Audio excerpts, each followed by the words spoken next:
What it is, my 10 piece and grease here, and we need to talk about update 30.9. Now, this is an update that's going to go live on November 11th, which is just in about a week or so, on all platforms, console and PC. And we need to talk a little bit about what is in this update. The most interesting of the items, in my opinion, is going to be the event. Now, we don't know much about it. It's being referred to as the Prime Vault. Obviously, that creates a lot of questions. For example, we can surmise that obviously vaulted primes are going to be in this event. Which ones and how we're going to go about earning them, those are questions we don't have answers to yet. Clearly, that's something that DE will talk about in future updates. If nothing else, I think the biggest question here is what's in it for your experienced and veteran players? If we have all the primes, and it's just primes, then why should we actually participate in this event? And don't misunderstand, I'm not trying to look a gift horse in the mouth. I'm actually asking a legitimate question. If it's just stuff that I already have, because I have all the primes already, will I actually be running this event? Probably not. So hopefully there's something other than just primes that are going to be in this event. Although we don't exactly know, we're going to kind of have to wait and see. So the other changes that they're going to make to this is the forma. Now, in the past, when you format a Warframe, essentially this would kind of zero out the level on your Warframe, and you would have to level it to start earning those abilities back again. Now, with this proposed forma changes, essentially, depending on your MR rank, would depend on what abilities are going to be unlocked, even once they've been formatted, and what's actually going to be unlocked. In some cases, you may have all of your abilities unlocked, even once you form a Warframe. I know some people out there are really kind of excited about this change. I don't get it. I don't see it.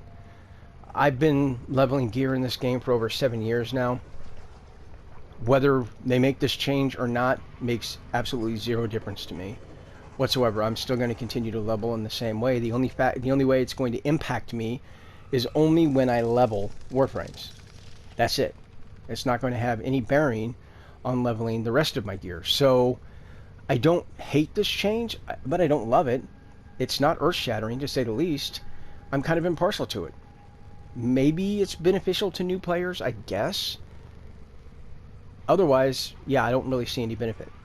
Now, they're also talking about providing a new player guide. This is probably the most important thing in this update. And I'm not being facetious, I'm being dead serious. This is probably the most important item in the entirety of this update. Because I can tell you, 7 years ago when I first played this game, over 7 years ago now, I remember standing right here in this spot, and I literally said out loud, what the do I do now? Because I had no clue what I was supposed to be doing. So having a guide is something, in my opinion, that should have been added ages ago. At least it's being added now rather than later, but it is most certainly needed, to say the least. Also, they're going to reduce the requirements for leveled Warframes to go into Sortie and ESO, so you don't have to have a max rank Warframe. Again, there's some events I go into, I always make sure I have max level gear.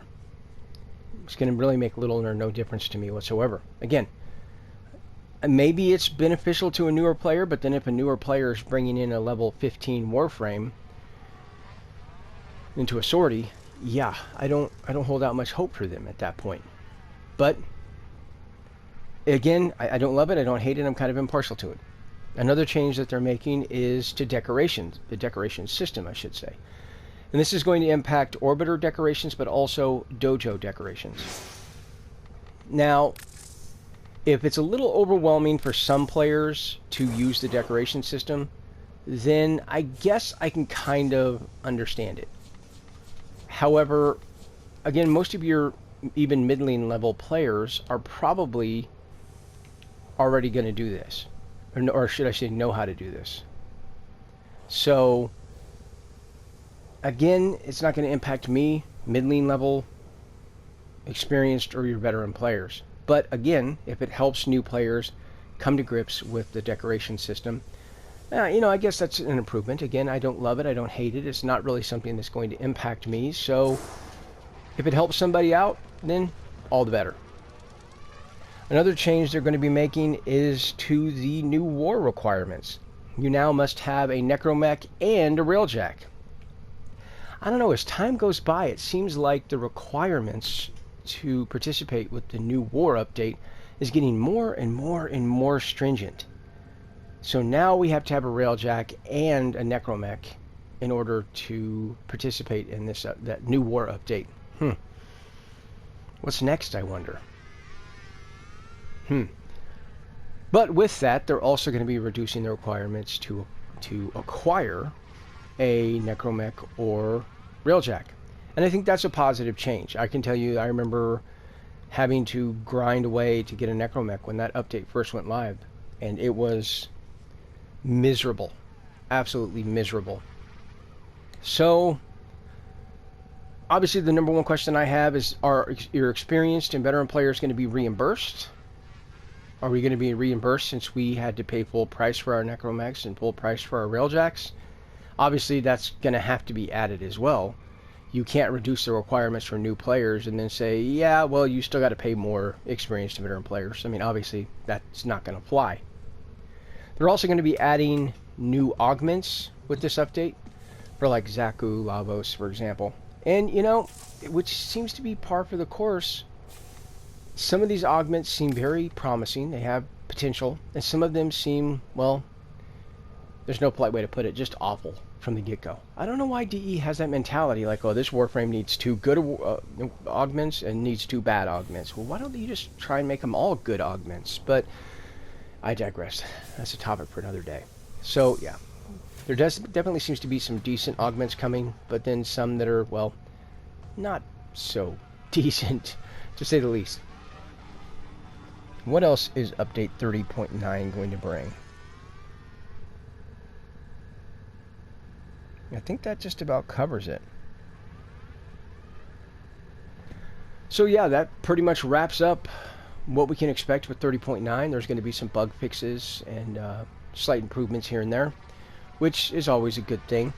But for the most part, I would say the most interesting things and the best things coming out of this update are most definitely going to be the new player guide and maybe the event. As long as there's some other items in there for your experienced veteran players to actually earn rather than just nothing but the old primes that we already have, obviously. But regardless, we'll kind of have to wait and see how all that plays out. You guys and gals, let me know what you think down in the comment section below. What are you most excited about with this update? And until next time, peace out.